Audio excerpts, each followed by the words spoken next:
Les campagnes de désinformation ne servent ni la paix, ni la souveraineté de notre pays. Permettez-moi d'être parfaitement clair. Ces accords ne consacrent aucune forme de partage de notre souveraineté. À travers cette vidéo, on vous explique tout ce qu'il faut savoir sur l'accord de partenariat stratégique signé le 4 décembre 2025 entre la RDC et les États-Unis d'Amérique. De quoi s'agit-il? La RDC et les États-Unis d'Amérique ont signé le 4 décembre 2025 un accord de partenariat stratégique fondé sur la confiance, la transparence et la convergence des intérêts entre les deux pays. Que prévoit cet accord? On est bien loin du bradage de ressources.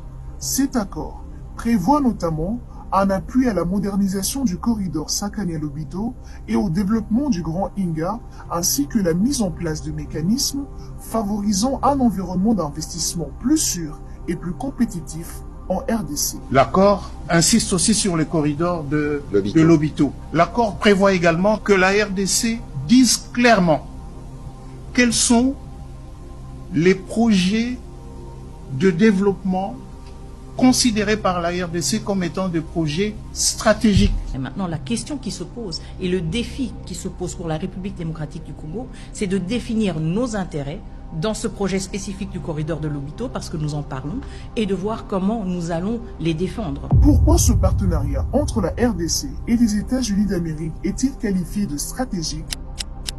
Parce qu'il ne s'agit pas d'un accord comme tous les autres. Premièrement, cet accord reflète la profondeur et l'importance de relations bilatérales entre la RDC et les États-Unis d'Amérique. L'accord dit clairement que le gouvernement américain et le gouvernement congolais vont travailler de manière étroite pour faire avancer un certain nombre des projets qui sont considérés comme critiques pour qu'on transforme la RDC.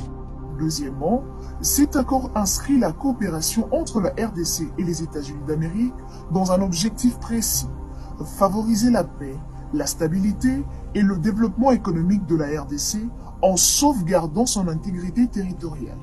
L'intérêt de la RDC en signant cet accord consiste à renforcer la gouvernance et la traçabilité de ses ressources minières, à stimuler la transformation locale des produits miniers, à soutenir des projets structurants capables de relier la richesse minière à l'industrialisation et à la création d'emplois, et à favoriser la paix, la stabilité et l'autorité de l'État sur son territoire, en particulier dans les zones touchées par les conflits.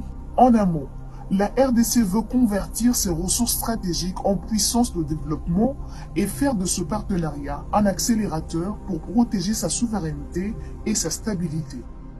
Mais comment peut-on boucher, hypothéquer l'avenir d'une nation pour 99 ans? Faux. Nulle part, l'accord de partenariat stratégique